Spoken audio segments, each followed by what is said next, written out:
Greetings and thank you for joining me for part 1 of Rebecca. Who is she and how was she created? First and foremost, we are going to acknowledge the Elohim, where two or more are gathered, he is in the midst.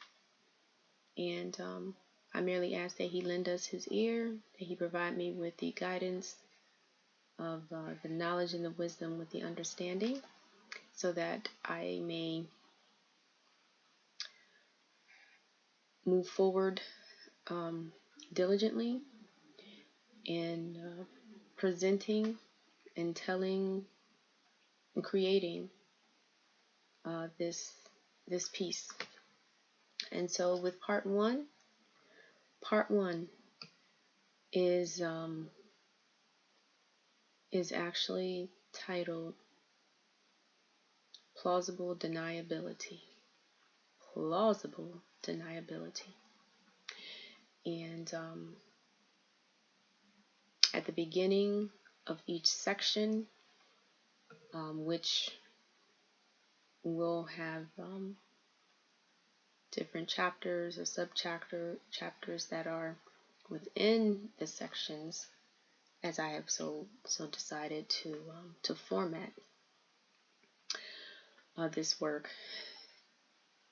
We will begin with a scripture.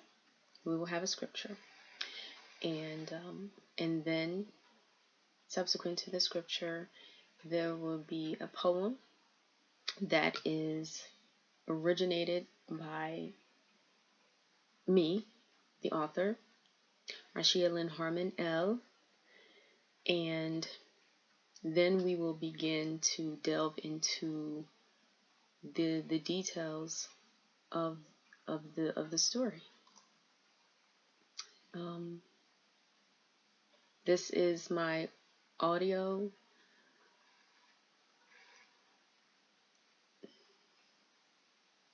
autobiography, and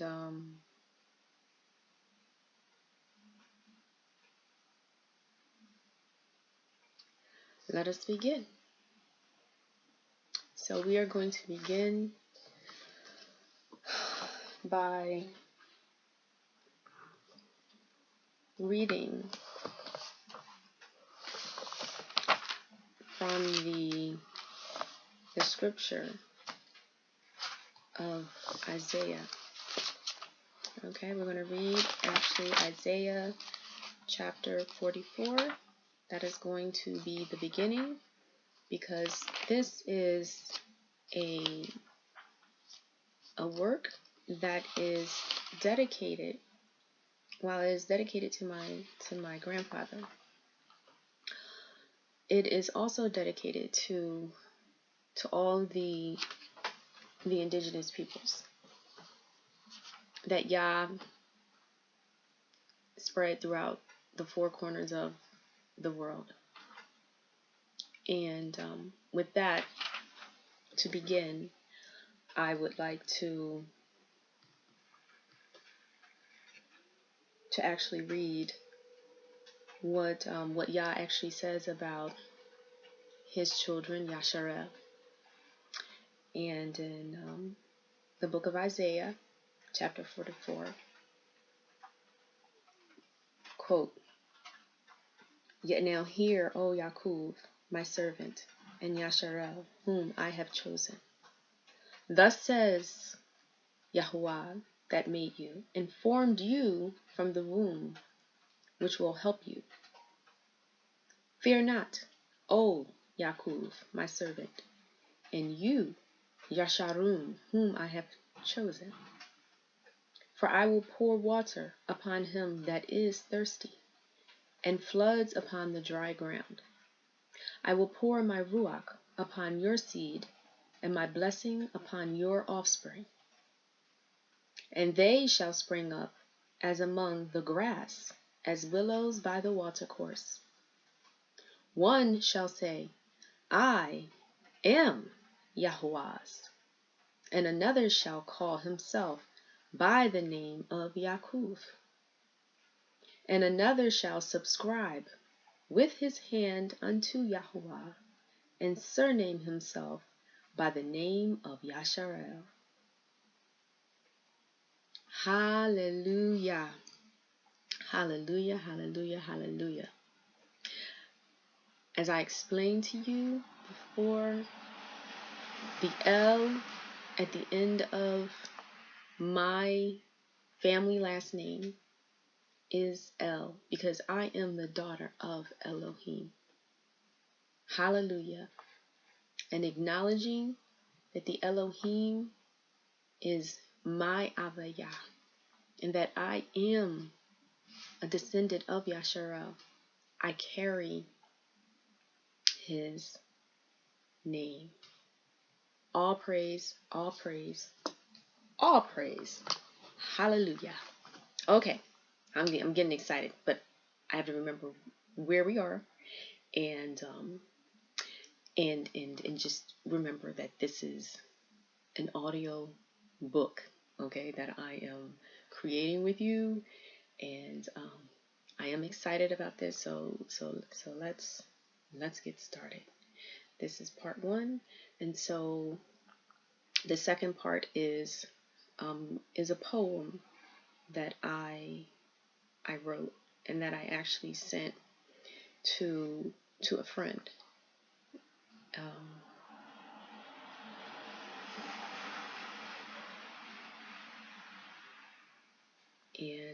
So I'm going to read that.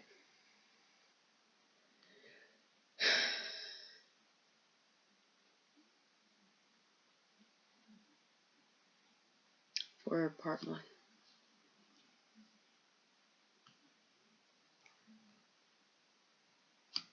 Like the phoenix, I emerge from the ashes of death into the brilliance of life and light.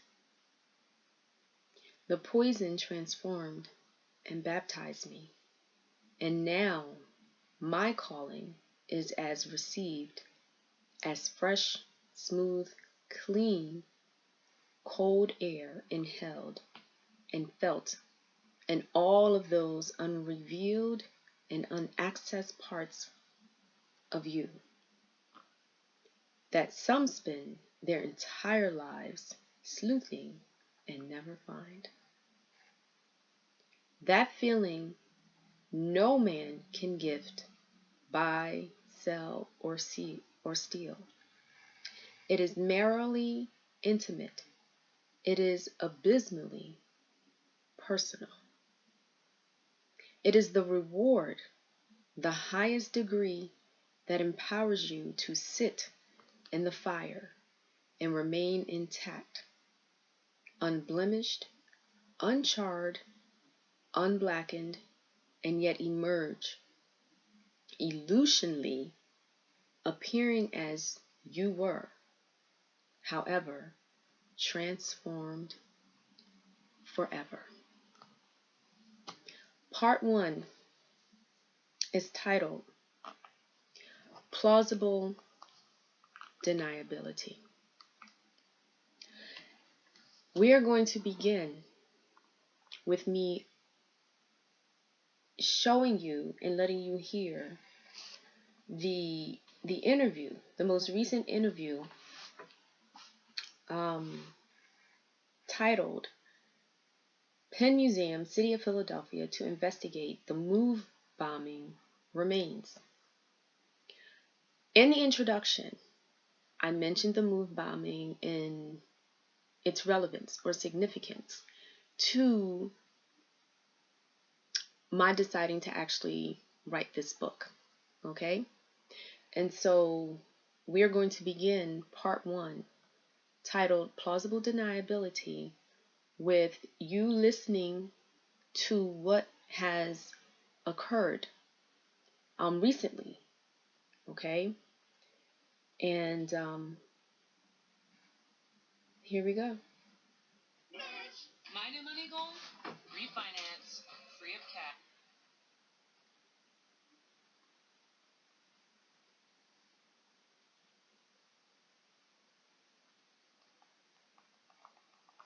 Turning the volume up here. The volume. Days in Philadelphia history is right back in the spotlight. It was 1985. Philadelphia police dropped a bomb on a row home, setting off an inferno that killed 11 people and destroyed more than 60 homes in Comps Creek. The home that was bombed was the headquarters of the group called MOVE. The bombing came after clashes with police, but the focus tonight is on the remains of some of the children who were killed in that bombing and how it appears they were used in classes to teach Ivy League students. NBC 10's Rosemary Connors tells us about the city's response today and a new demand from MOVE members. I feel like I am reliving 1985, where they told me that my son was dead. It was one of Philadelphia's darkest days, May 13th, 1985. The MOVE bombing ordered by the city during an eviction standoff killed 6 adults in the group and 5 of their children. Today, the original members of the Africa family, mothers of some of those kids, gathered following new reports that decades ago the city gave human remains from the bombing site to Penn Museum. I see a news article of them saying not only did they kill my children, kill my sisters and brothers, but they have desecrated what they say are their remains, defiled them, and had them hidden away on exhibit as a learning tool for their students. In a statement, the Penn Museum says, in part, the museum and the University of Pennsylvania apologize to the Africa family and to our community for allowing human remains recovered from the MOVE house to be used for research and teaching and for retaining the remains for far too long. We understand the importance of reuniting the remains with the family, and we are working now to find a respectful, consultative resolution. That is the most disrespectful, hateful thing to do to anybody, but especially children. For its part, Penn Museum says it was the medical examiner's office that released the remains to the museum for the purposes of identification. Today, I reached out to the health department. They tell me they only release remains at the direction of next of kin.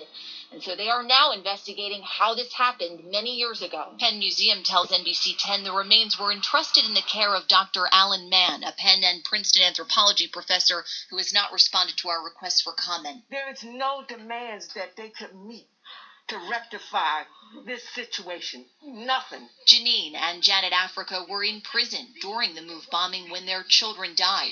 They served 41 years each following a conviction related to a Philadelphia police officer shot and killed during an attempt to evict MOVE in the late 70s.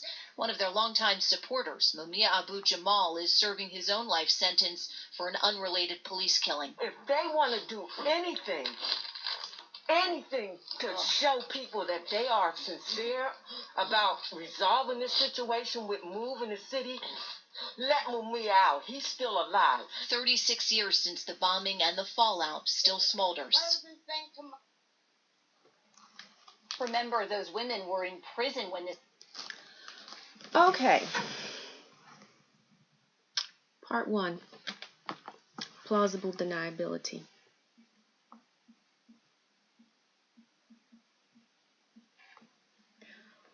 Plausible deniability is defined as the ability of people, typically senior officials, in a formal or informal chain of command to deny knowledge of or responsibility for any damnable actions committed by others in an organizational hierarchy because of a lack or absence of evidence that can confirm their participation.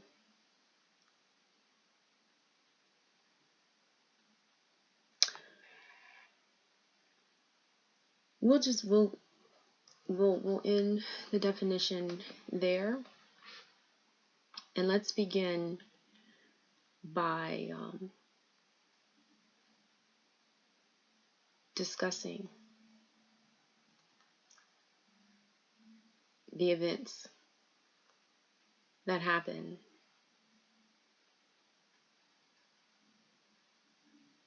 and that continue to happen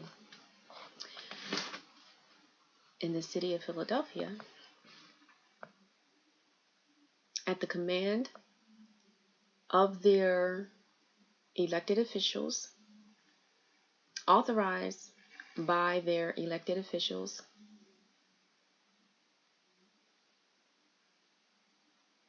and carried out by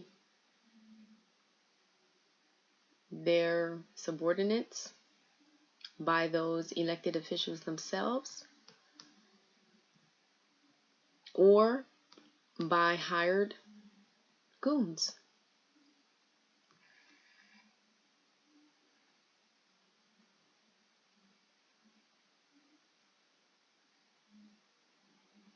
On May 13th, 2000, I apologize. On May 13th, 1985, I remember sitting in front of the television. I was sitting on a floor, hardwood floor.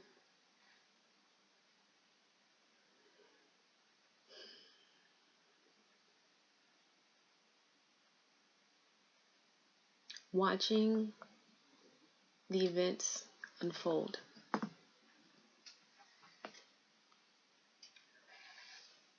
On May 13th, 1985, I was 9 years old. And as I sat watching the events unfold on television, I remember that I was struck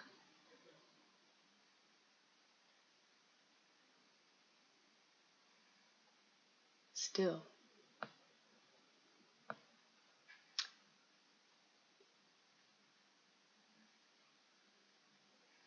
The stillness that I felt was not a stillness of balance or calmness. It was a stillness that you feel when you see something, when you observe something that is extremely traumatizing, and it becomes paralyzing to every facet of your being. I remember thinking, or actually being stuck on one thought. And that thought was, what is happening here? What am I watching? Is this for real? These are the questions, the thoughts that played over and over and over in my mind as I initially sat first watching as the bomb fell and hit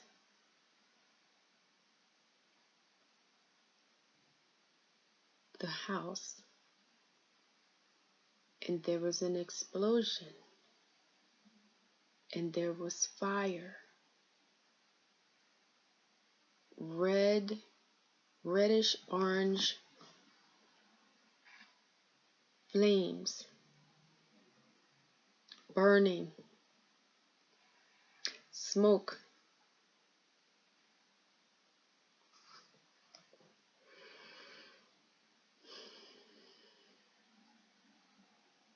releasing into the air, into the atmosphere. I remember hearing sirens. I remember hearing a commentator. But most poignantly, I remember seeing, while hearing,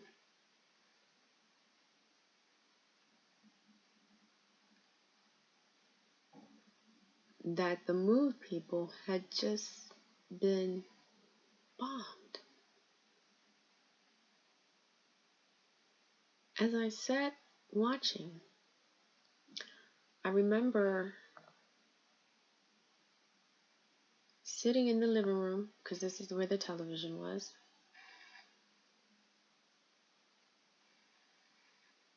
and I remember looking to my left and looking to my right. I don't know what I was looking for, but I looked left and I looked right.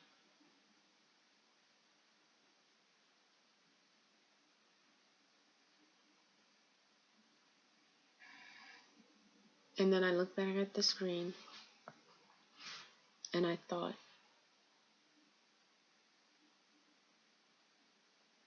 this is not too far from where I live, from where we are. We being me and my family. I was in the home of my cousin, my mother's first cousin, my grandmother's older sister's daughter. It was her home. I was sitting by myself. I do not recall where the adults were, but I remember at that moment and that time that I was sitting in front of the television and that I was witnessing through the television this occurrence.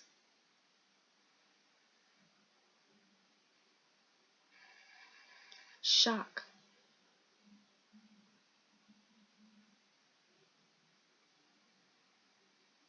Shock is what I felt.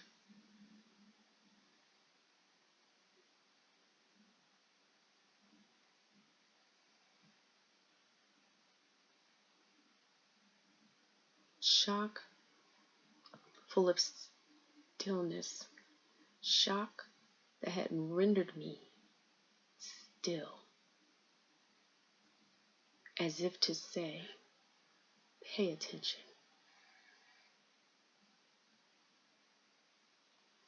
Pay attention.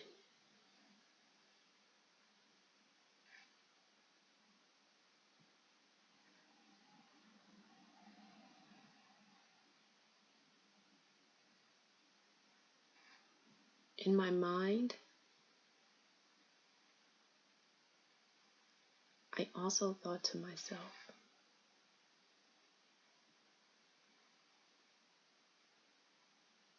they don't live too far from where we are.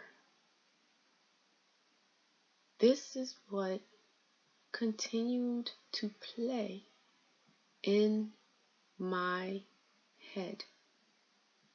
I was 9, living in Southwest Philadelphia, right off 54th and Woodland Avenue in Philadelphia, Pennsylvania.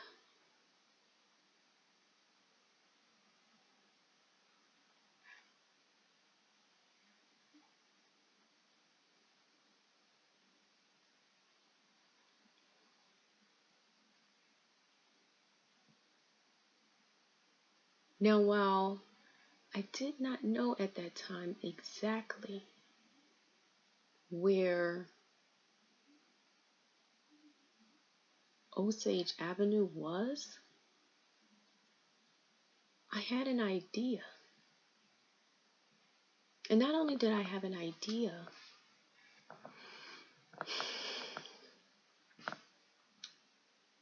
but as the commentator announced that it had been the Move people who were bombed,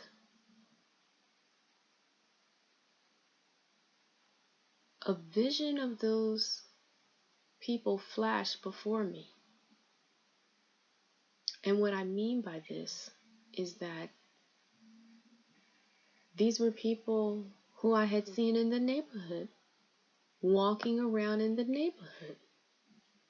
And we knew, or I knew, who they were because they identified themselves as being the Move people. And so if anyone while having a conversation regarding them, referenced them, that is how they were referred. So when it was announced that the Move people had been bombed, I knew exactly who they were talking about. But I didn't understand. And on May 13th, 1985, when I saw on television that I had watched, as I sat watching the events unfold, watching the flames, at that moment I had no idea the effects that diabolical and wicked event would have on my life.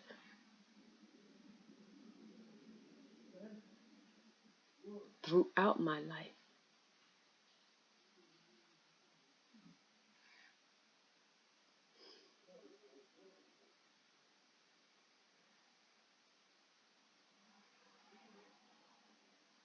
Here I sit, 45 years old. 45.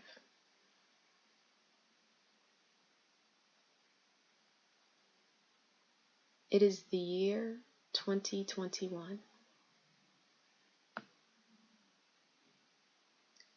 And on October 6th, 2021, at 9 o'clock in the morning,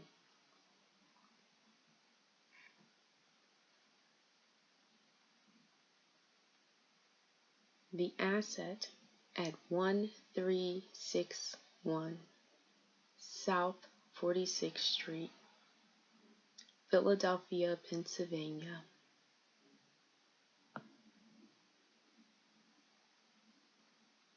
had been trespassed upon, and the people, the indigenous people,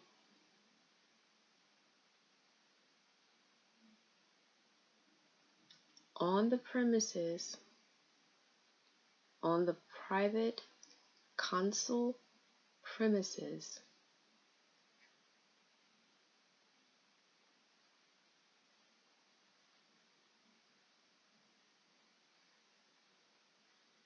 were visited by the agents of the city of Philadelphia, arriving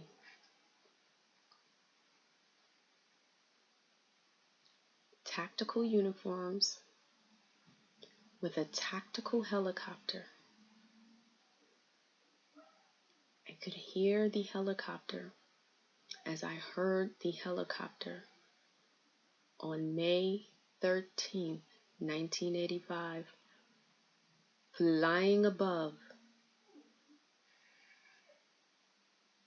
And as I looked up and I put my hands up in the air and I thanked Yahuwah for whatever was to come,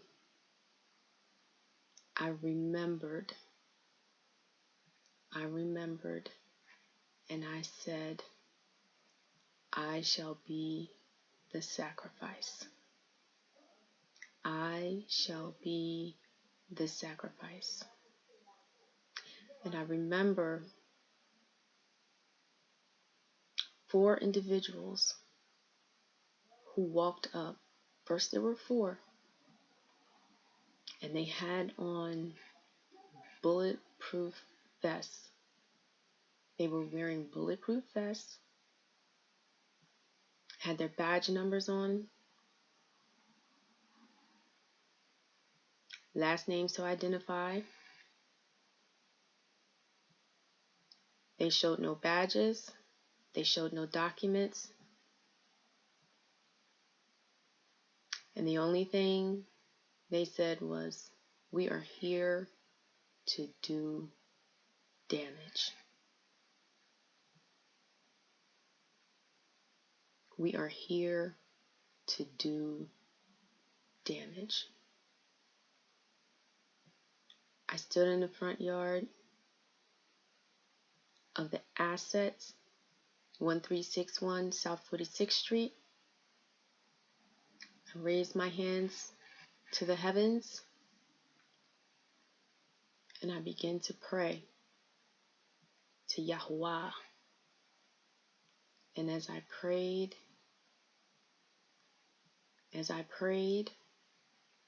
there was no fear. There was no fear. There was only the will to protect and defend and to prevent these terrorists from harming my 86-year-old grandmother. This is the city of Philadelphia operating through its agents, because the city of Philadelphia is merely an entity. It is a non-breathing, non-living being. It cannot speak. It does not breathe. It has no heart. It has no human faculties. It merely has a title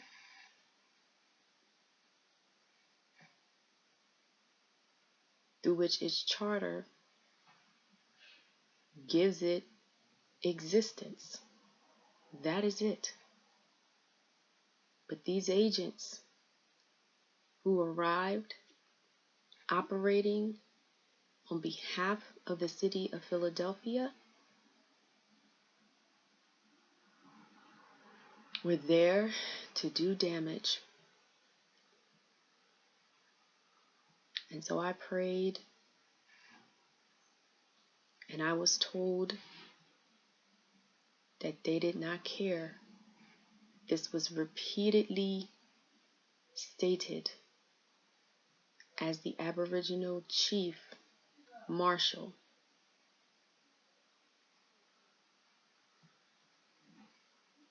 proceeded to engage numerous individuals in conversation. Exactly what he was saying did not matter. All I knew was that these individuals were here to do damage. And I could hear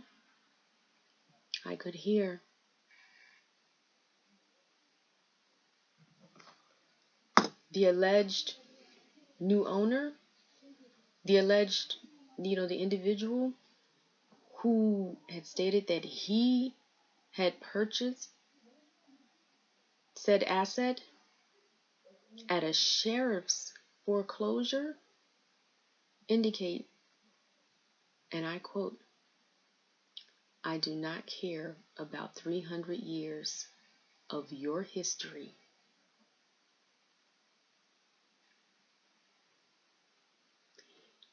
There was a mortgage. They foreclosed on the mortgage. There were many people at the sheriff's cell, and I bid on this property. That's all I care about." End quote.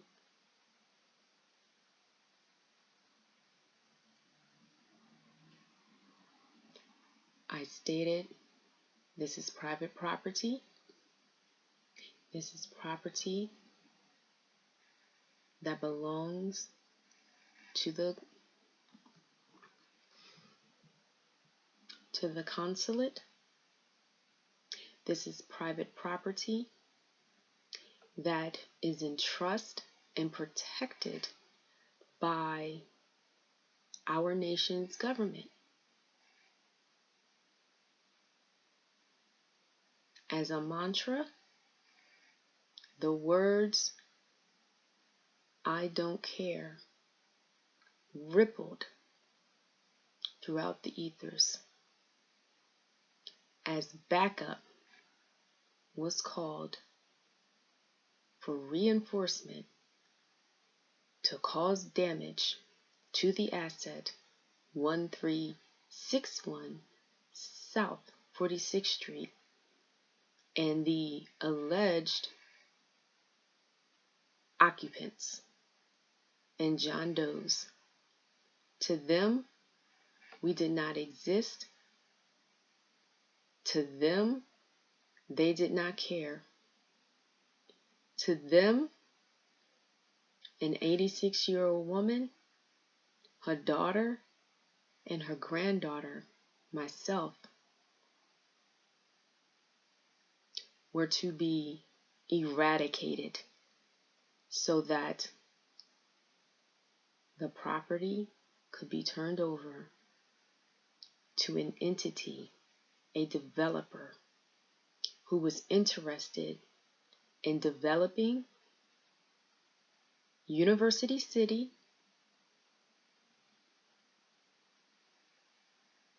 and furthering the gentrification agenda in the city of Philadelphia.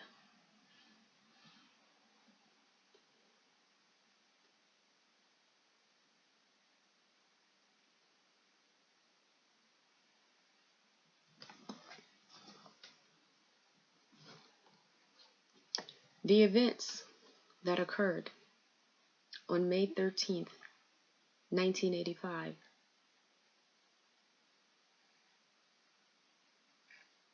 and I was 9 years old.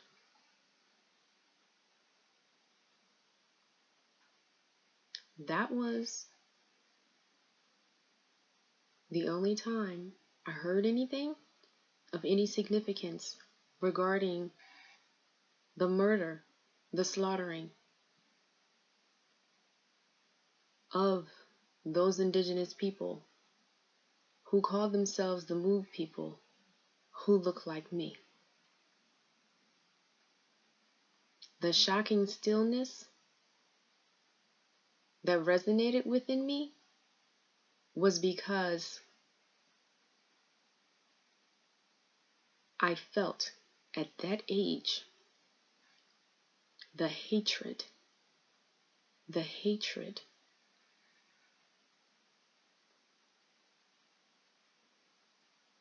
that people had against people who look like me. And I knew it, and I took it in, and I put it in a box, and I filed it away, and I locked the file cabinet,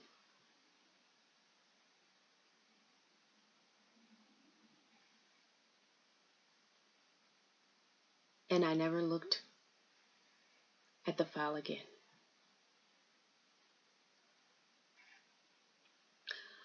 And I didn't look at the file because I never really heard anything else about it.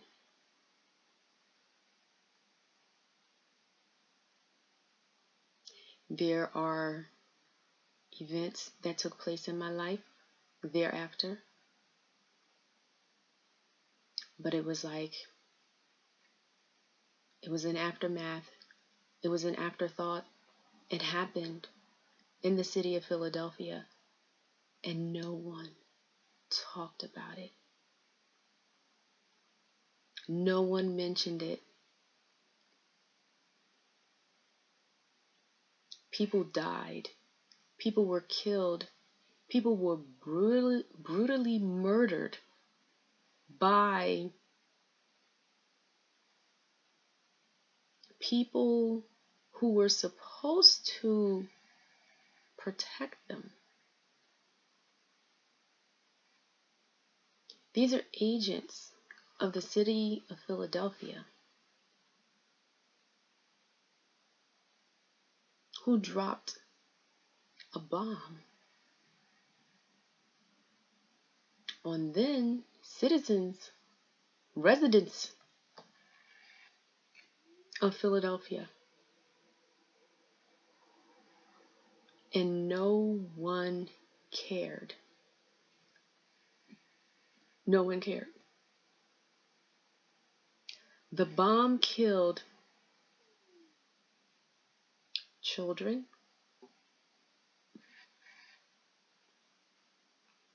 women,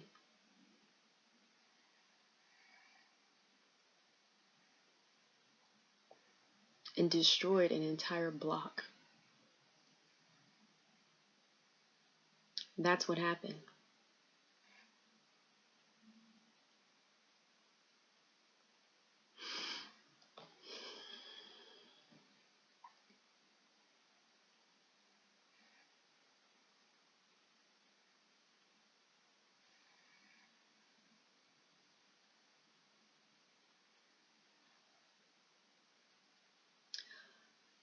I did not hear throughout subsequent years of living in Philadelphia. I did not hear about anyone who paid for what happened. I heard nothing.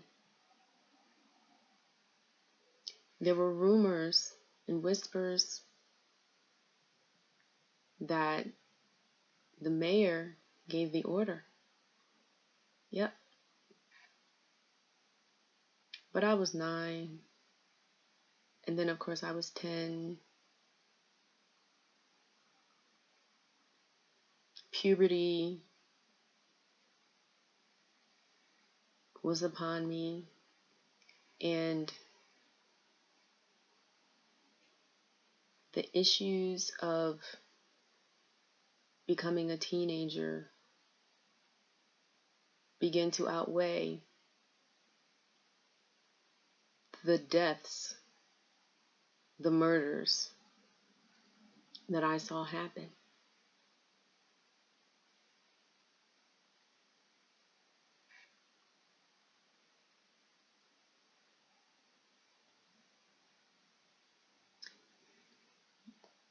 There was no outrage. There was no protest. The people, the adults, see, because I was a child, the adults, there was nothing. How could something like this happen and no one care? No one care.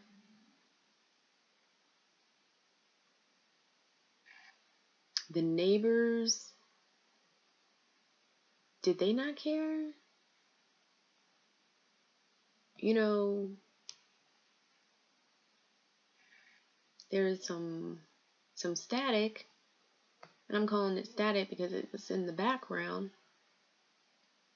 Just, you know, it's like when there's something that is very relevant that's happening, there's other, perhaps like what you can label as being irrelevant or not as relevant, things that are happening that are in the background, and so that gets pushed to the back. That's the static. So you might hear it in the background.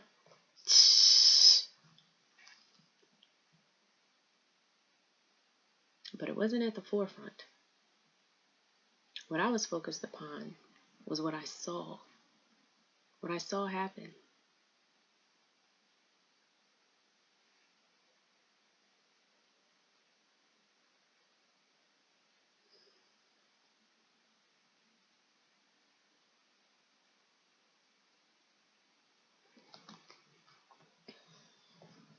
In 2015,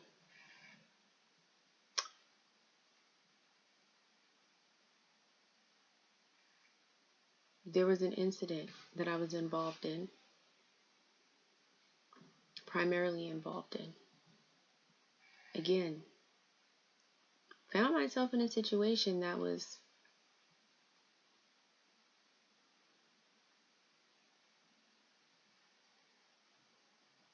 shockingly stealing to me. It involved a typical landlord-tenant matter.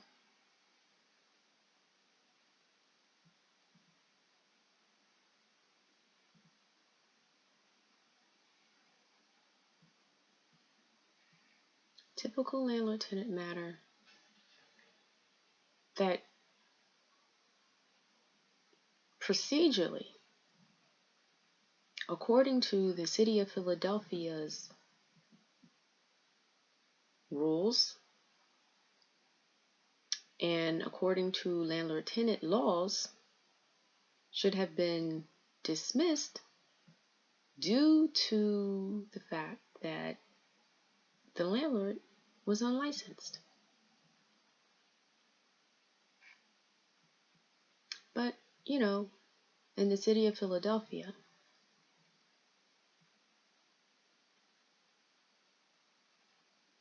the law does not always prevail here.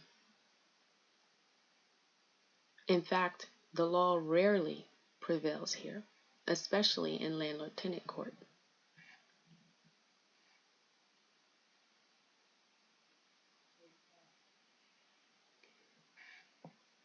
As a result of this landlord-tenant matter,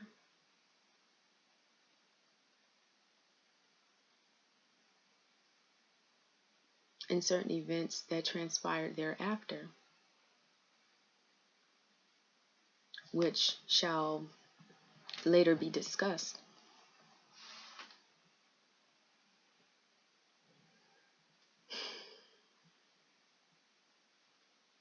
as a practicing attorney at that time,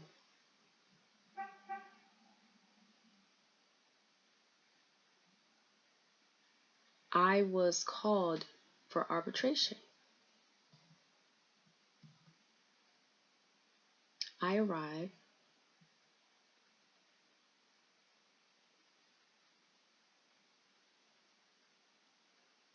It's actually a lovely sunny day. The sun is smiling upon me.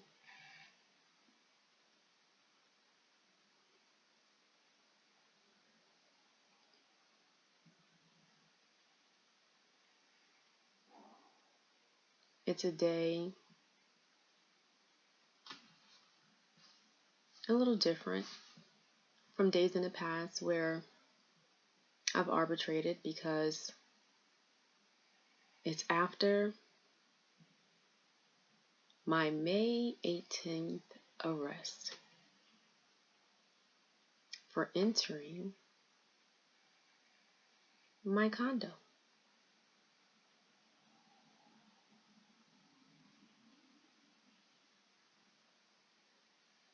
So I'm sitting in the room that I'm assigned to. You enter, as an arbitrator, and you check in. And because I was early, I was the first one who was assigned to the room. And so I go in, and I'm in the room, and I'm seated at the desk. And I'm actually seated by the closest to the window. We have a window in this room. There's a window. And after I situate myself and I write my name on the board, I return to my seat in my place that I had chosen, which is away from the computer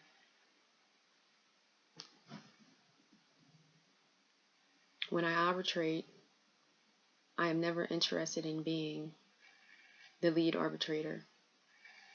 I'm never interested in having to sit beside the computer so that I have to look up the cases or the complaints or any documents in the event that is required. I take on the role of being the listener and the note taker. That's usually what I do.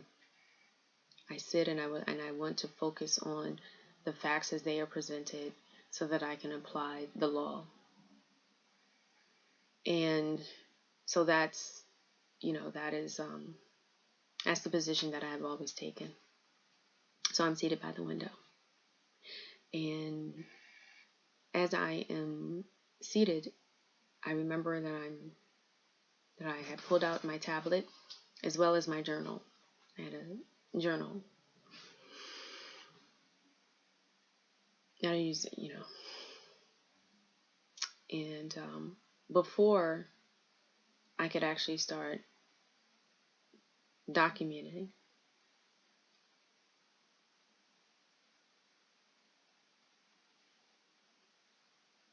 there is a white male who walks in for the purposes of identifying this individual, because I do not recall what his name is, but because he is an arbitrator, he is an attorney. He enters the room.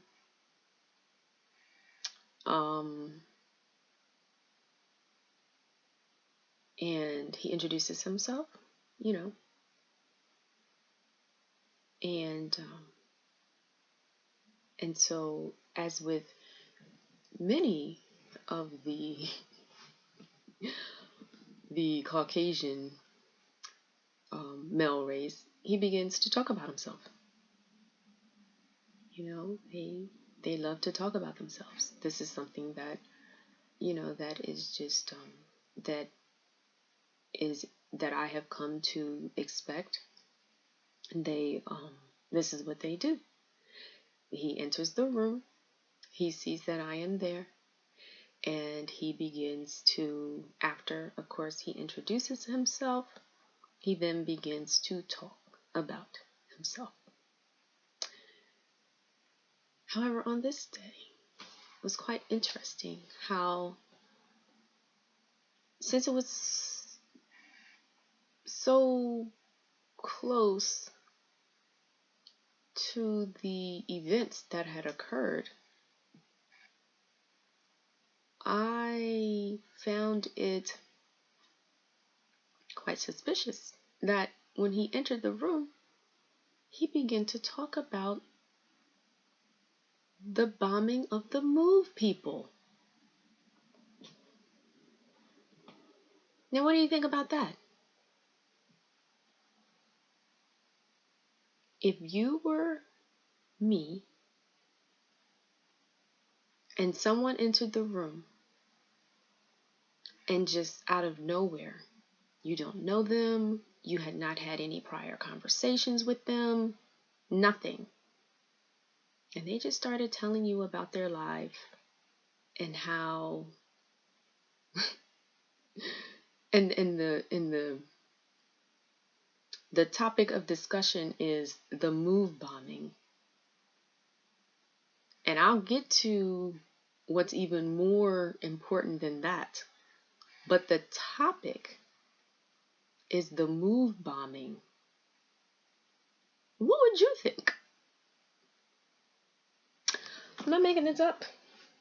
I told you that I was going to be transparent, be raw.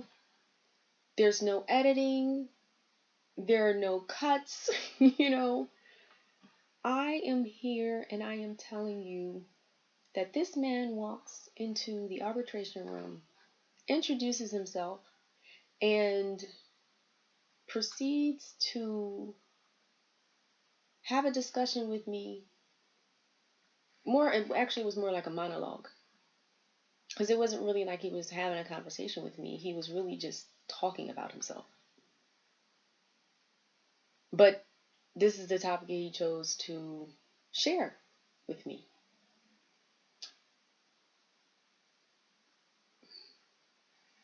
before I continue,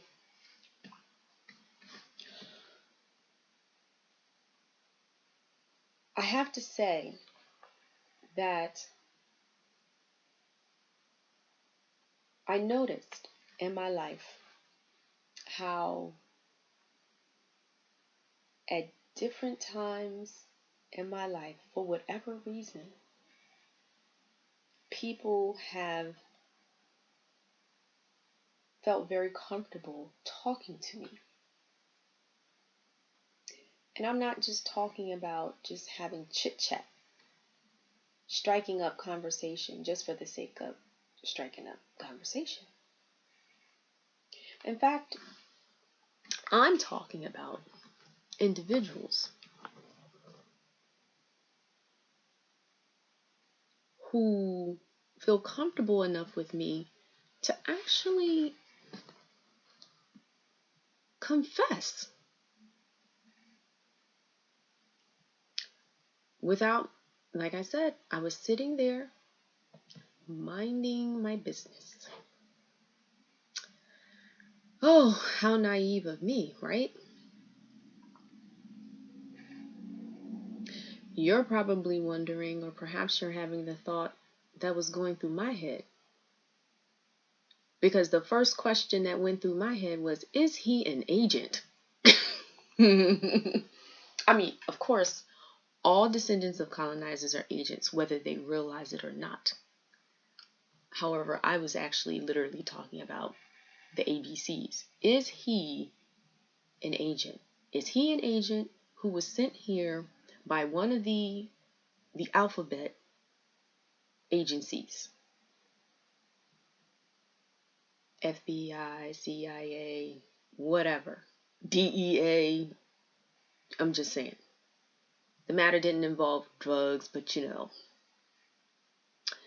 all of these agencies, they involve themselves in your life being an indigenous person, when they feel as though that you are a threat to the colonial establishment. So we'll refer to him as Mr. ABC. We'll just call him ABC. So Mr. ABC proceeds to confess. I'm going to call it a confession. He proceeds to confess. He skips the forgive me, Father, for I have sinned. He doesn't go through any of that. He does the Caucasoid male thing where he comes in and he sits down and it's, they're just so confident and very confident and arrogant with who they are. Very just, so he sits and then he gets up and he's walking around and he's walking in front of me like he's putting on a show. And so from time to time he walks over the window and he's standing and kind of like he's posing or something, like he definitely wants my attention. So he begins to talk. And when he begins to talk, what he begins to talk about is the move bombing. And, so it's like, oh, like what type of law do you practice? And, I tell him what type of law I practice. I do indigenous rights. Okay. I'm just a few months in after having my, going through my awakening and realizing that, that the colonial system remains in action here in North America, and that we as the indigenous people are in captivity, and that there have been a series of events that have occurred that continue to remain in effect despite what is being propagandized to the public. And so, then he tells me, he starts talking about him being a lawyer and how before he became a lawyer, before he became an attorney, he was a police officer. Yep. He was a police officer. So I mentioned the ABCs. And the ABCs also include the Fraternal Order of Police. That's the FOP. So I am listening. I'm listening. And he tells me, so he begins to talk about the events of that day, May 13th, 1985, and how he was there. He was present. He was on the ground. There were 2 shifts, but he was there. He was there for the first shift, and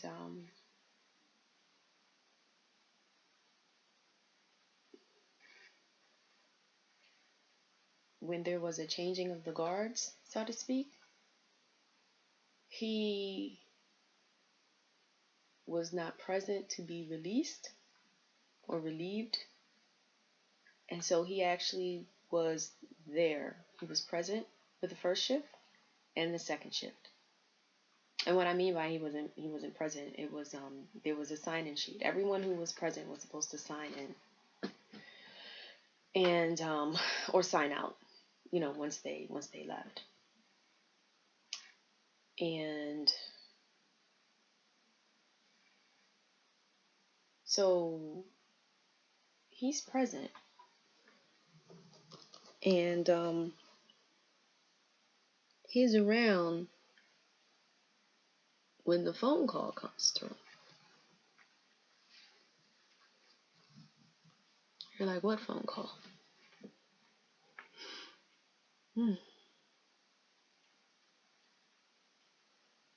Yeah, what phone call? Well, of course, when you're watching the events on television, right? I didn't hear a phone ring. I heard all this other noise. Fire engines, and I even heard like the crackling, I guess, of the sound of the fire burning. Saw the black smoke. Heard the helicopter. Heard the commentator talking. But I didn't hear a phone ring. I did not hear a phone ring. So there's his phone. There's a phone. And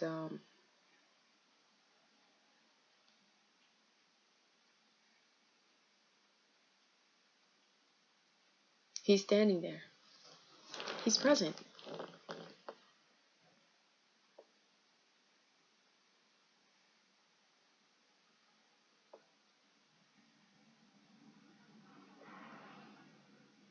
They're trying to decide.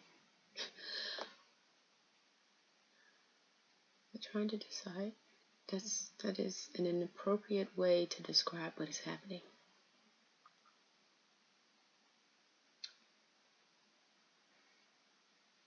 They are waiting for a call to authorize them to drop the bomb.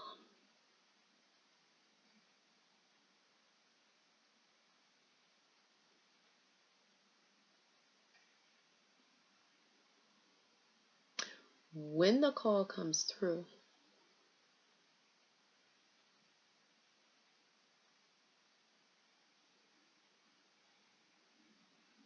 at the time that these events unfold, the city of Philadelphia has elected its first Indigenous mayor. And his name is Wilson Good.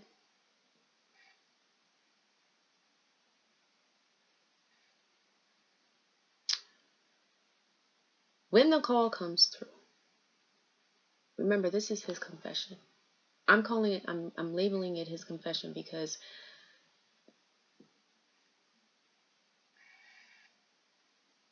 I don't know why he has chosen this day and this time to come into the arbitration room. We are the arbitrators. And so, we are required to arrive early. And we're there early. And while we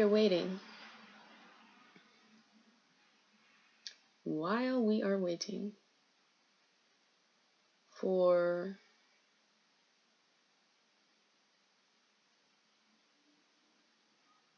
everyone else to arrive and for us to go into the room where we are sworn in and then we are presented with our cases, he is having this conversation with me. This is 2015.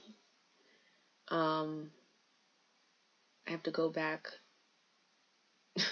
through my records to find out exactly what day this was, because it wasn't too long after the May 18th event. Okay. And what is relevant about what I am telling you is that landlord-tenant matter. And at the time, I had no idea. That landlord-tenant matter, the timing of it, what it involved, it was not planned. I did not plan it. I did not plan the events to unfold in the manner in which they did. The title of this book is Rebecca. I did not plan for events to unfold the way that they did. I was compromised because someone had poisoned me, and even when I appeared at the hearing, I was not fully well. It was too soon after the events. But we will discuss the effects of this poison and how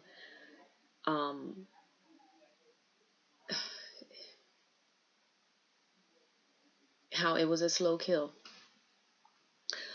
So I'm listening to him and he's telling me. So we get to the point where the part where he's telling me how he's standing there. He's standing right beside the individual who is who is waiting on the phone call. He's waiting on the phone call. So he's like there and he can overhear, he can hear everything. He sees what's going on.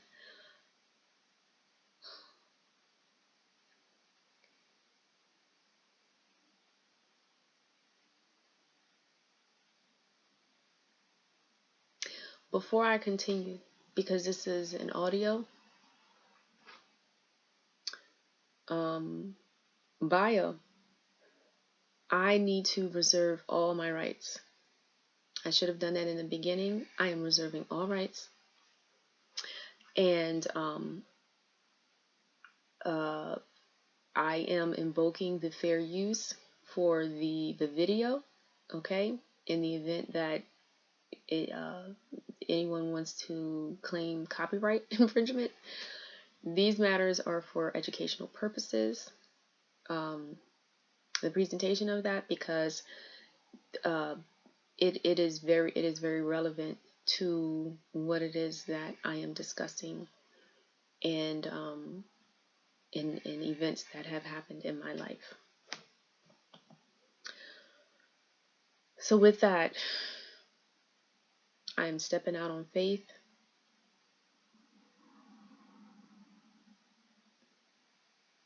And I feel disgusted.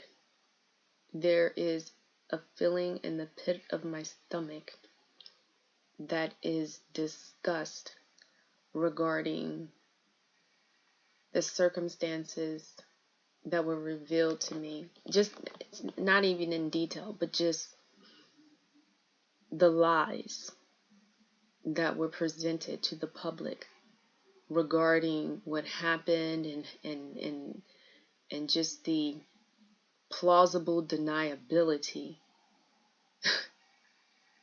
The plausible deniability of everyone involved, where everyone was pretending or acting like they had no idea who was responsible for giving the order. That is what this is about.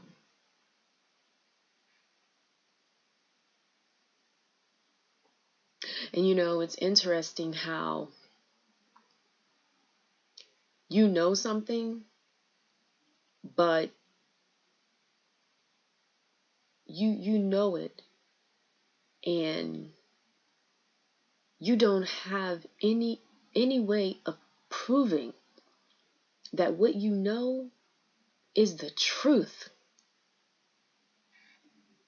And what I find is that what's happening today in society, what has happened in the past in society, and what has happened even as far back as the times that our ancestors lived in, and I'm talking about Abraham, Isaac, and Jacob, is that you have these Pharisees and scribes who are just so arrogant and confident in their wickedness that they say and they do things, and it's like a dare. It is like a dare. It's like you're being hazed. It's like you're being hazed. It's like a hazing. It's like, nah, nah, nah, nah, nah. You're online, and I'm going to do what I want to do. I'm going to say what I want to say. And if you don't like it, well, you can drop. That's exactly what it's like. If you don't like it, you can drop. But you want to be a part of my organization, so you're going to just take it. Because if you don't take it, then we can make you very sorry. Because you have no power. And who's going to believe you? Right? Who is going to believe you? So I can come and I can tell you whatever it is that I have to say to you. Because if you share this information with anybody, who is going to believe your crazy ass? Right? Nobody's going to believe you. Or whatever story they tell themselves. I'm just making up a scenario regarding what happens. Or what could possibly happen.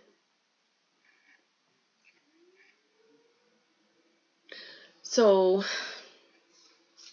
he proceeds to tell his story, to give his confession. And I still don't understand why it is that why he is telling me this. Okay? Why is he telling me? Why is he telling me? And I don't, I feel like when I say this, if I think that my life and my family they have been targeted now, but here we are. I told you no holds barred. I told you that I was going to do this, and I didn't. How this is unfolding is how it's unfolding before you.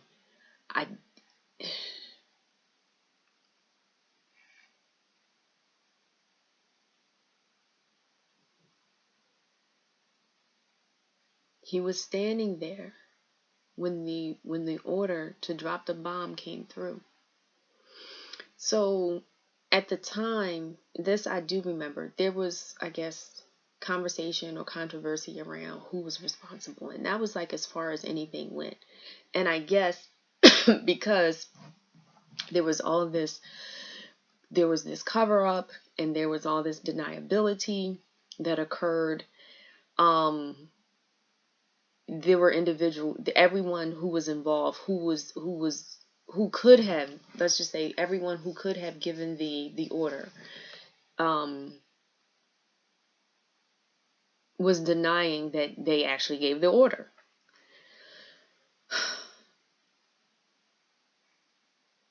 So in 2015,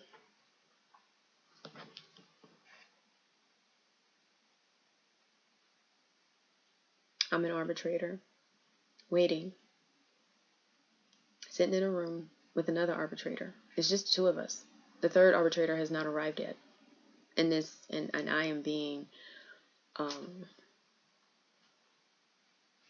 confessed to regarding circumstances that I had not thought about since I was 9 years old. At least that's what I recall. Okay, right now, right here, right now.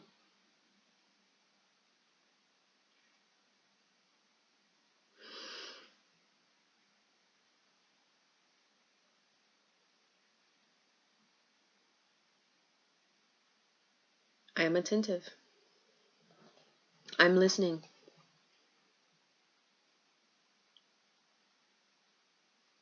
And he tells me,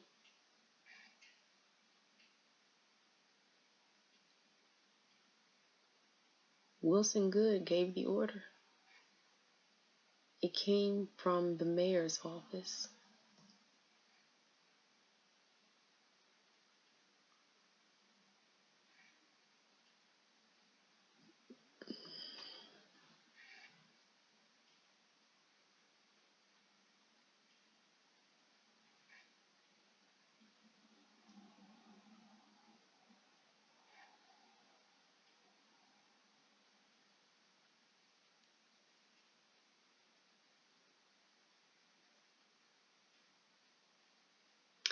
On October 6, 2021,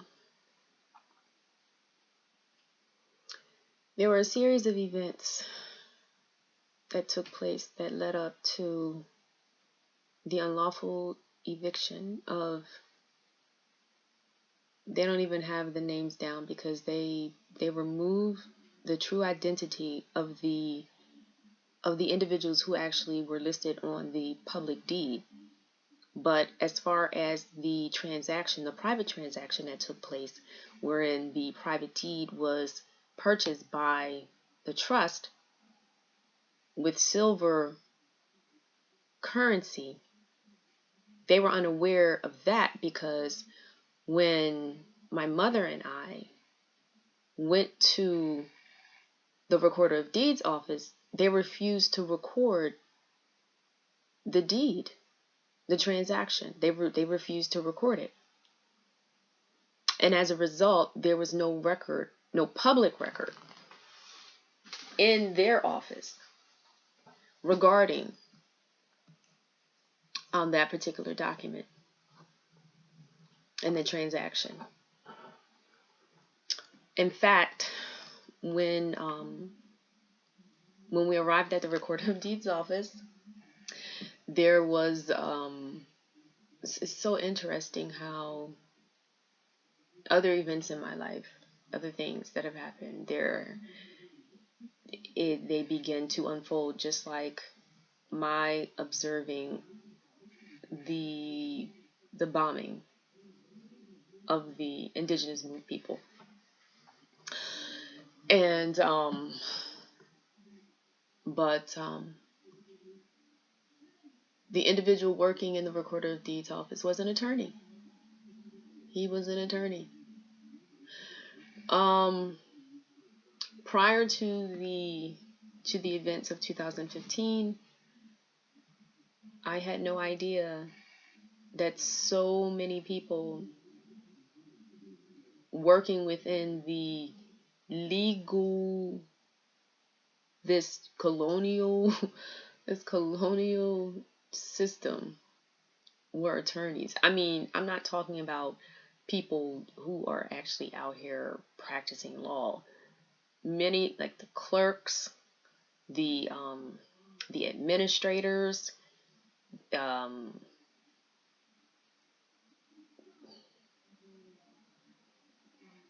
clerks, administrators, even some of the, like the people who have these leadership roles or positions are attorneys.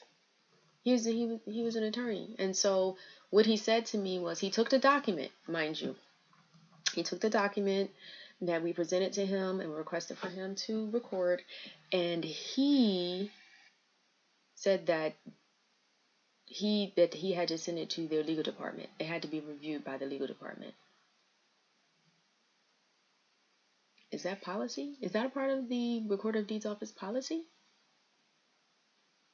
As long as the document is in accordance, like in terms of like with the appearance and the structure of it, aren't you just supposed to like go ahead and just record it? Who said that it had to be approved? This was new to me, but I wasn't surprised. I was not surprised. So so the events, the series of events that led up to the unlawful eviction, there were some obstacles, and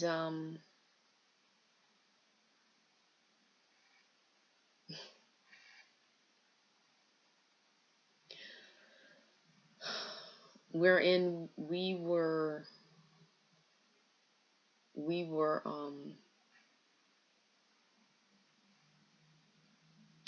coming up against shield and sword wielding attorneys who were blocking access to various court administrative offices. That includes, the Recorder of Deeds office, as well as, the filings office, where you actually had to respond. We will address that in a later chapter. But as of right now, we're dealing with the bombing of the memory of the confession, and now the events unfolding on October 6th of 2021 at 9 o'clock in the morning. And I am witnessing, visibly, I am standing on private consul premises with my staff, my walking stick, and I am visually witnessing, not watching this on television, but I am there in person, and I am watching all of this unfold. I'm watching this all unfold. I am hearing the words coming out of the mouths of those individuals who have arrived. All of the men. There was one woman who arrived, and she is the deputy sheriff whose name was actually on the one of the debris documents that they actually had littered our private property with.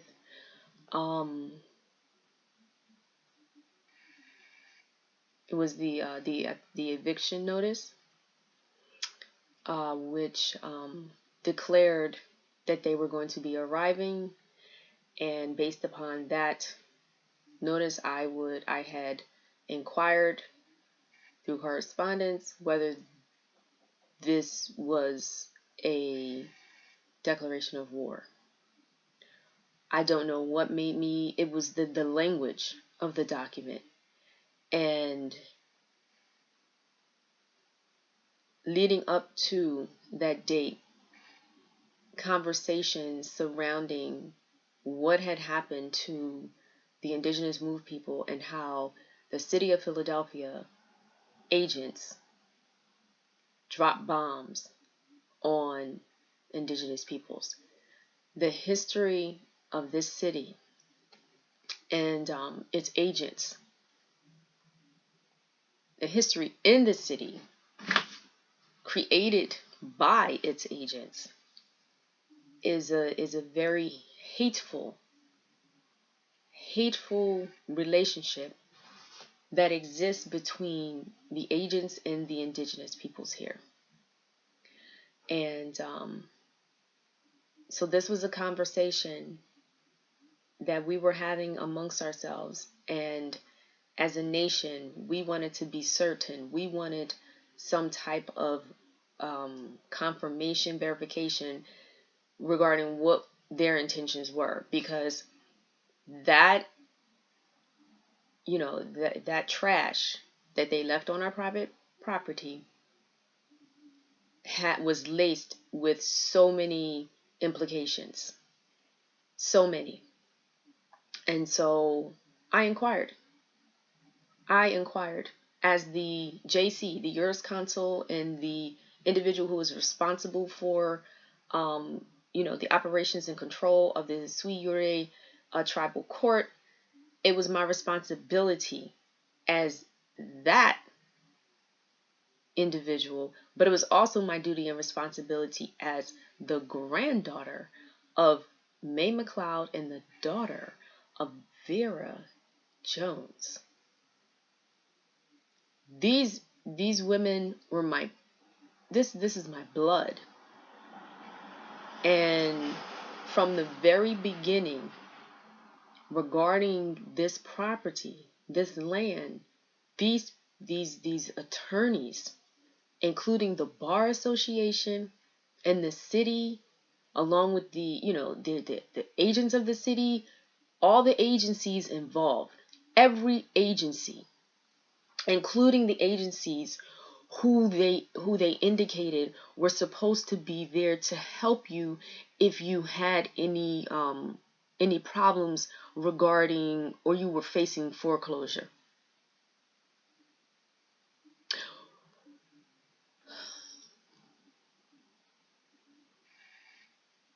We went through that process because we thought I advised, and I said, just go, just see what it is. Even though I had a feeling, I already knew that something wasn't right. I had a feeling that something wasn't right. And so when my mother went in, I went with her. I didn't say anything. I just observed. My situation, I always view the indigenous attorney situation is like the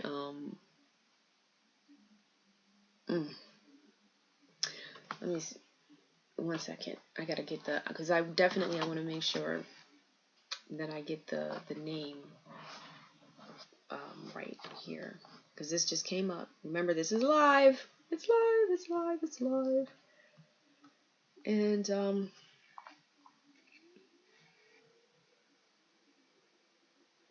And I just want to make sure. This.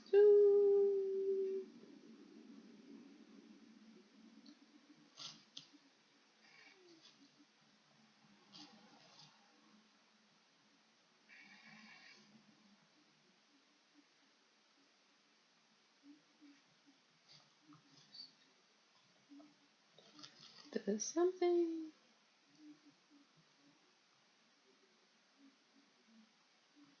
Maybe it's two. There's something.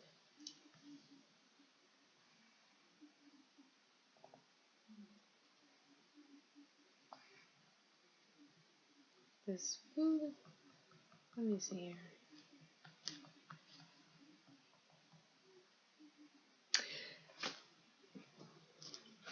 Being an Indigenous attorney is like the movie, The Spook Who Sat by the Door.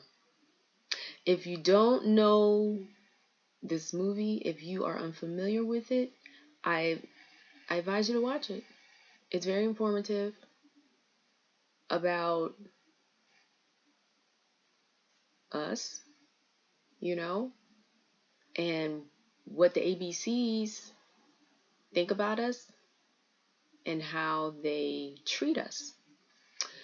And the reason I say that is because as an Indigenous attorney, first of all, especially in the city of Philadelphia, because this is not a city where they hold in high regard any educated Indigenous people. Okay, and if you are an educated Indigenous person, they expect for you to follow the they expect you to follow the pay to play, and fall into the routine of being the coon. And so, as an Indigenous attorney here in the city of Philadelphia, unless you say you are an attorney, you are just another nigger. Okay? And even if you say you are an attorney, people might not even believe you. Okay? So, you can walk around, you can be well dressed, whatever, and your skin color is your is your skin color your skin color as an attorney is actually your way of hiding yourself, disguising yourself. And so that is what I use. I went with my mother. I did not identify myself as attorney nobody. And when we went and we sat in a room, there was a room full of individuals who represented different agencies. And so when our turn came, we went over and we explained the situation, what transpired, how there had been a fraudulent mortgage. We had the documents. We showed them. You see here, this is the company, and take a look at these. The intake form and the note. No signature of my mother. Okay, because the deed that is a public record. Not difficult to find. When you look at the deed, you saw the original deed did have my grandmother's and my mother's name on it, period. My grandfather purchased that house for my grandmother, but because my mother was his child, he put both of their names on that deed. And so my mother did not find out about any of this until she became the legal guardian. She had no idea, because prior to that, my grandmother, if anybody knows my grandmother is no joke, but she was a very possessive and protective individual all her life. She did not have an easy life, but they call her Mae West. I believe that is what they call her in Southwest. Mae West. She did not play. You ask anybody about my grandmother in Southwest Philadelphia, she is well known. Okay, my family has lived in Southwest Philadelphia for over 100 years, and my grandmother, her mother, and her father, and her aunts and her uncles, they live primarily like Philadelphia. Okay, you talk about being indigenous. This is Blackfoot tribe. My grandmother is 100%, no joke, Blackfoot. And so here we have, we are presenting, when we arrive at City Hall, at that room where they crowd everybody in, and we walk in, and I'm observing. And what I see is our people. I just see like a room full of our people, indigenous people. Okay, indigenous people. I refer to, people like you call yourself Black, colored, African American, Hispanic, Puerto Rican. You are indigenous. Okay, you are the descendant of Abraham.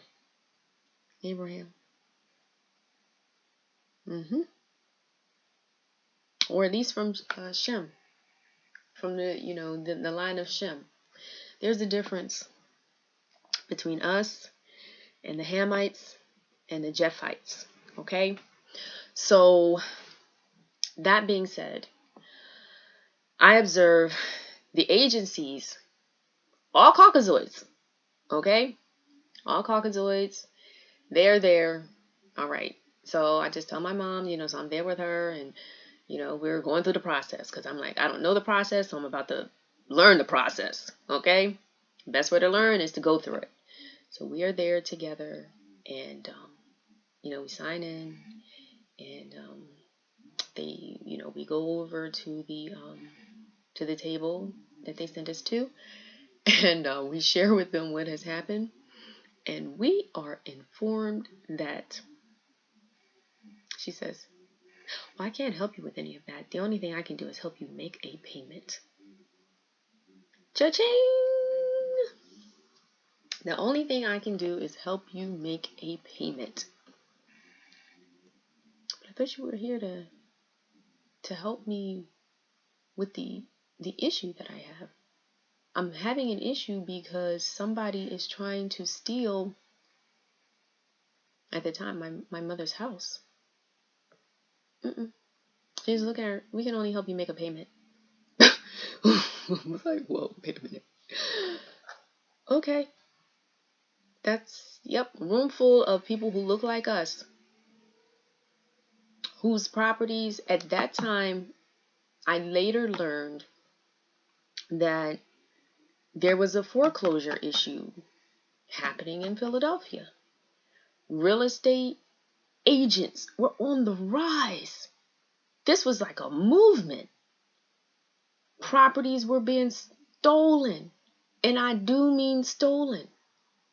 People who had inherited property from their parents, grandparents, whatever, but they had inherited property. Property had been paid for.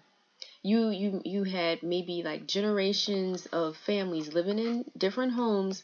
Let me tell you the horror stories that I started hearing about and reading about. And some of the horror stories involved, people leaving their homes, particularly in North Philadelphia, particularly. Okay, because that is prime real estate property for incoming the flood of the incoming flood of Caucasoids, and they call it gentrification. But this incoming flood of Caucasoids had prompted a frenzy, and it was a frenzy of madness. that spread like an epidemic. And the city's agents saw an opportunity to capitalize on this. There is another case. I told you each part or each chapter would be 7 hours. We are almost at the 2-hour mark, and so there's other information in this part 1 plausible deniability section, where we are going to delve into other relevant documents that I have that have been provided to me. And like I said, what you have to understand is that, and this story is going to be told, but what you have to understand in reading this bio, these are my experiences. I told you, this is raw. This is what's happening. And the thing, what I realized about our people is that our people usually know the truth about things that have happened, but they don't say or do anything. They do not say or do anything. They don't warn other people about it. I guess unless you are maybe like someone who sits at the dinner table with them, okay, and then like maybe they'll warn you, if they hear something.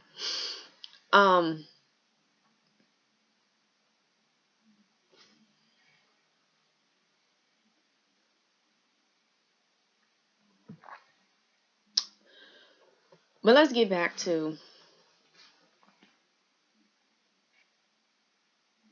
the incoming Caucasoid flood, and the frenzy to push out Indigenous people by any means necessary, and to move in the descendants of the colonizers. Let's just put it this way: anybody other than the Indigenous people. And I'm going to keep telling you that you are the Indigenous people, because as a part of the agenda was to get you to think that you were from somewhere else, so that you would not know who you are, who and whose you are. That's a part of the agenda. And when Malcolm X and Martin Luther King, particularly Martin Luther King, when he was ready to tell you who you were, that's when he was assassinated. That's when they killed him. Because up until then, he was cooning. He was cooning. And then when he learned the truth and he was going to tell you, that's when they killed him. That is when they killed him. But he had an agreement with them. And we'll talk about that too, because there's a section on covenants and contracts. And you have to be careful who you enter into covenants and contracts with. Just like I found out the hard way that, with all these different contracts and covenants I had entered into, with obtaining these, degrees, and then joining these organizations, all of that, those are agreements, okay? And so we as we do things in life, and we do not mind our business. Minding your business means that you are prudent in knowing and understanding everything that pertains to you and what you do. And what I had learned after I had become an attorney is that I had gotten myself involved in some contracts, contractual situations that I was unaware of. And we do it every day. We do it every day. So just be mindful. But that's for a different chapter of this book. And so as a part of this wave that was coming through, gentrification wave, yes, people would the agents for the city of Philadelphia, they were, first of all, they had begun, because this was, remember, when things begin to happen, okay, the agents, they do not do anything without a plan. Everything they do has a plan. And the gentrification agenda, as well as the forcing out and confiscating property, was all a part of the plan. And it was a part of the plan so that they could change the dynamics of the city of Philadelphia. It's all political, okay? You're familiar with like gerrymandering and all that. Well, a lot of it is it's politics. We'll discuss that in a different in a different chapter as well. So what they have conspired to do is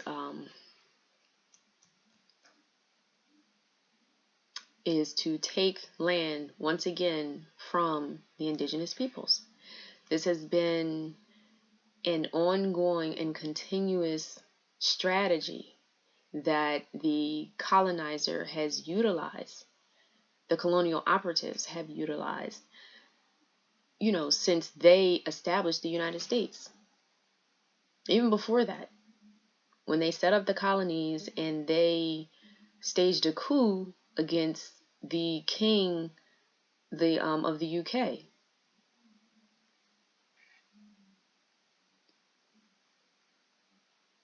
Always to steal land.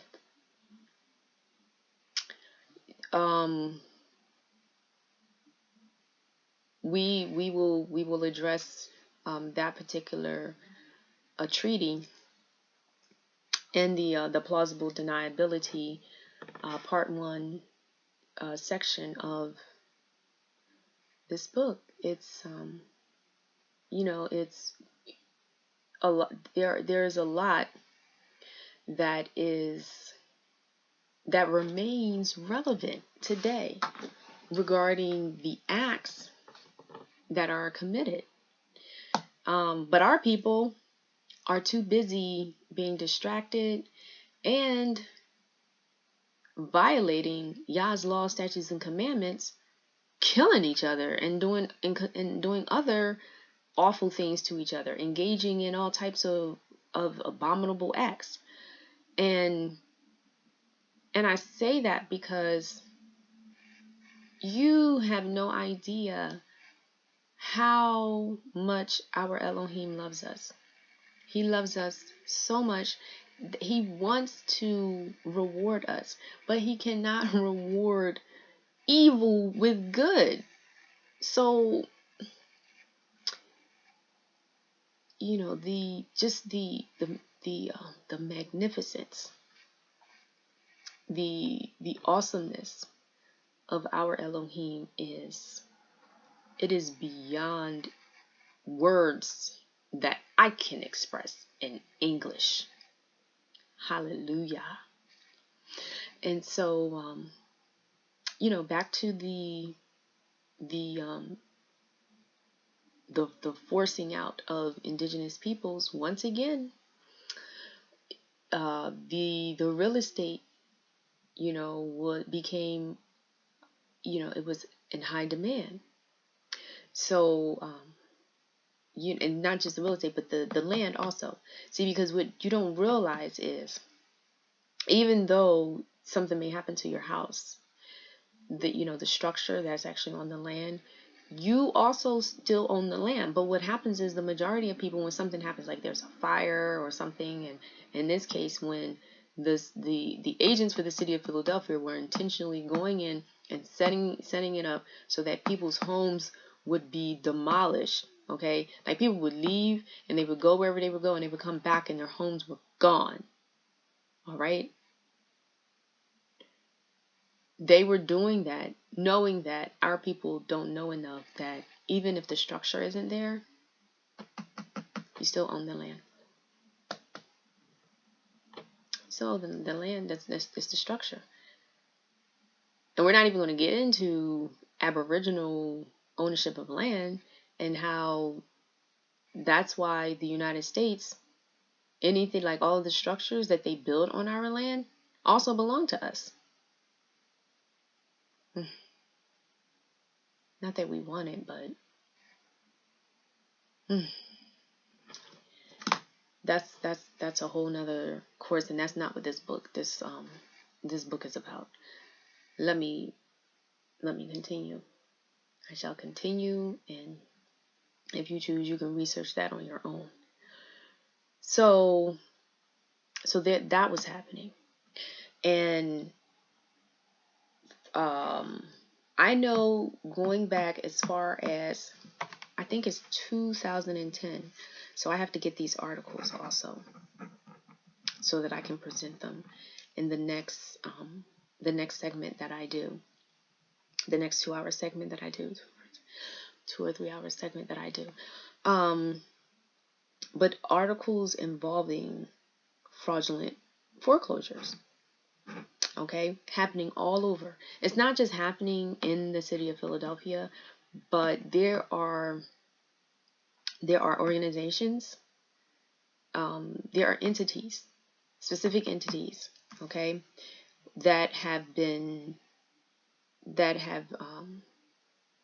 indicted. Okay, they have been indicted for committing foreclosure, not just foreclosure fraud, but also fraudulent mortgages. And that is Flagstar. If you just look them up, Flagstar as well. Bank of America was also involved. Bank of America. I think Ditech, that's another one. I have to double check on this. Ditech, Bank of America, Flagstar, and Matrix Financial. Okay. And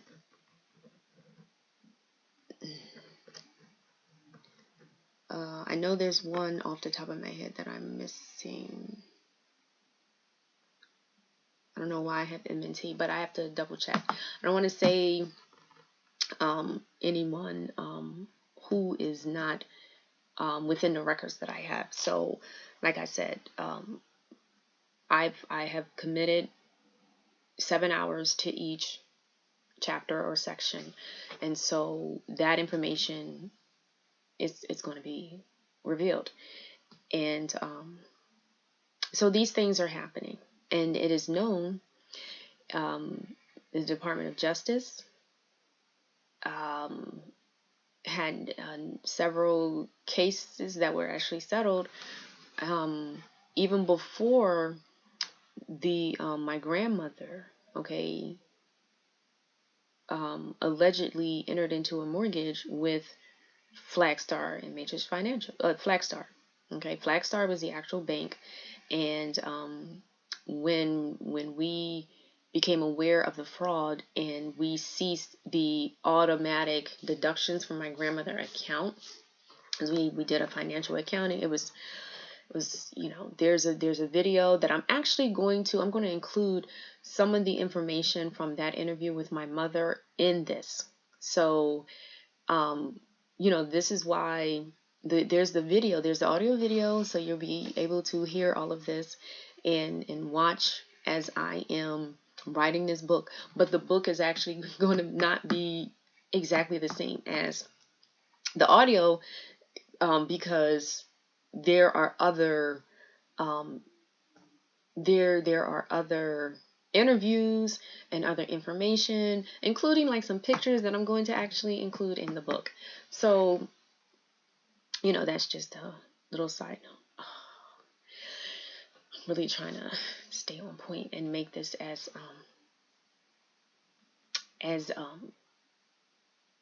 realistic as like an Audible would be. But this is the first time I've done this, so please bear with me. Done an audiobook.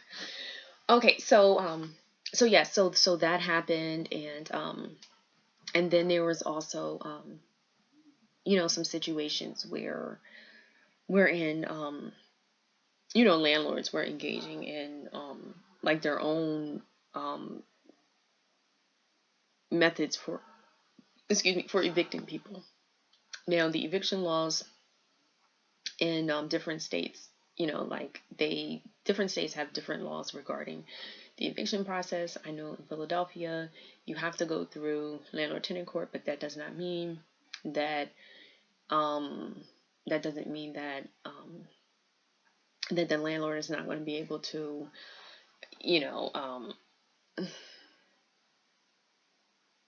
to engage in unlawful behavior in the landlord-tenant court. Just agents or judges look the other way. I have a case that I will share with you, and it is actually a case that I utilized in a landlord-tenant matter that I specifically was the attorney on, and how because they really tried to screw my client over, just totally violating her rights, and just unnecessarily forcing us to have to file an appeal. And a lot of times that is what happens. You're dealing with these courts at the lower court level, right? The court of common pleas level, and it's like it's almost like they intentionally are behaving in a very prejudicial and discriminatory manner, so that you have to actually file an appeal. That involves maybe you getting an attorney, so you got to pay for the attorney, and then you have to, it costs money to file the appeal. So it's all banking. Okay? It's all banking. And I'll explain in another chapter, what that entails. Okay? It's what's happening realistically, like in The Wizard of Oz. What you see is not real. Who's behind that curtain, right? And it might take, a little Toto, or someone who is not so invested in the illusion to actually see what is happening. So these situations are happening, and they are very real.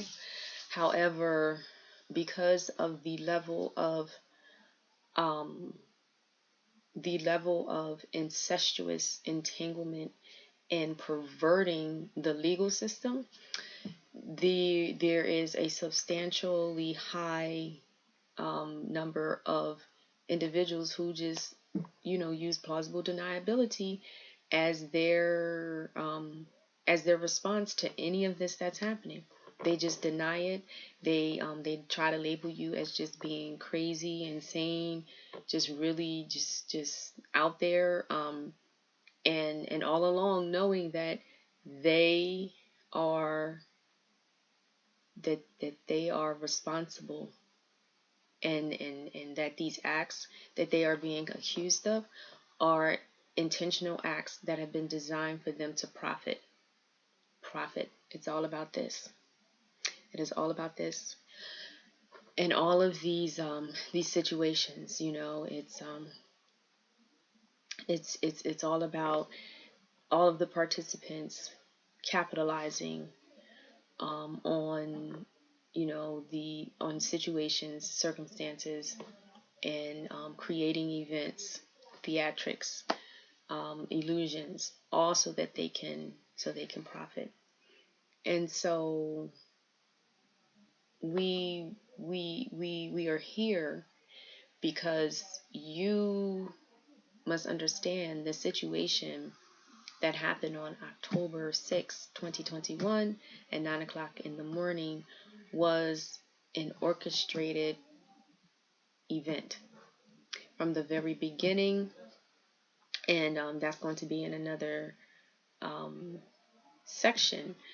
But the situation involving my grandmother being preyed upon by these agents who operate on behalf of these entities, whether they are private entities such as the bank, or private entities such as a law firm, or public entities such as an establishment identifying itself as a court of law.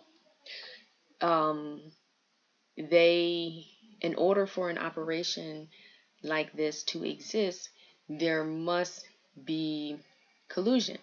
Okay, there has to be an agreement amongst all of these establishments for this to actually work. Excuse me, for this to work, and especially in the manner in which it worked,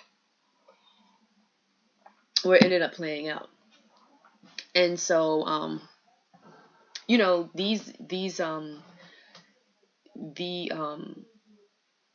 I state this with all intents and purposes of me being very transparent with you, because from the beginning I was there assisting my mother. Okay, not in the capacity of being an attorney, because in 2015 I had basically, I was going through the struggle between regarding whether or not I actually wanted to continue to still operate as an attorney, knowing what it is that I knew. And so what I did was I assisted my mother along the way with like pointing her in the right direction in terms of like letting her know what direction she could go in, what avenues she could take, in order that would provide her with the resources that she needed in order to be able to step in and help my grandmother, who needed assistance. She needed assistance. Okay, so we are at the 2-hour mark, and we will continue with this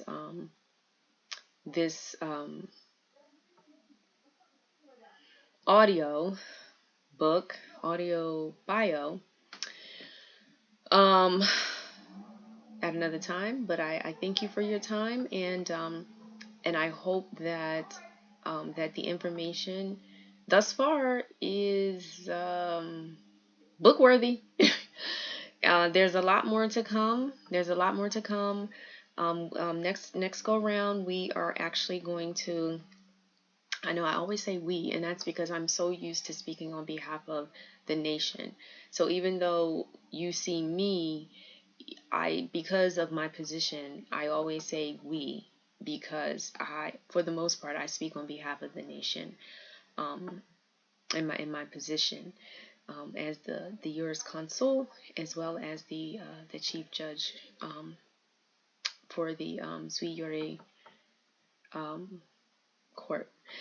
And so we'll continue with the discussion, and so I thank you, and until next time. So with that, I'm going to close out with a prayer.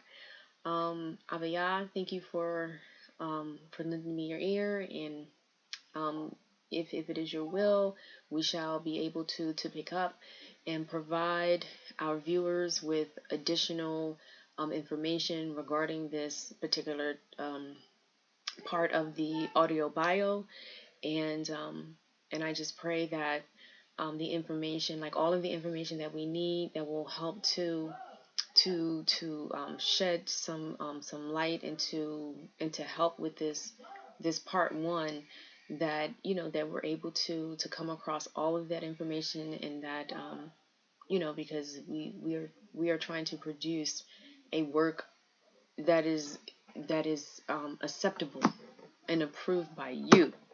Okay, and so with that, I say Toda, Toda, Toda Ya, and Toda to you. Toda means thank you, and I hope that you enjoyed that.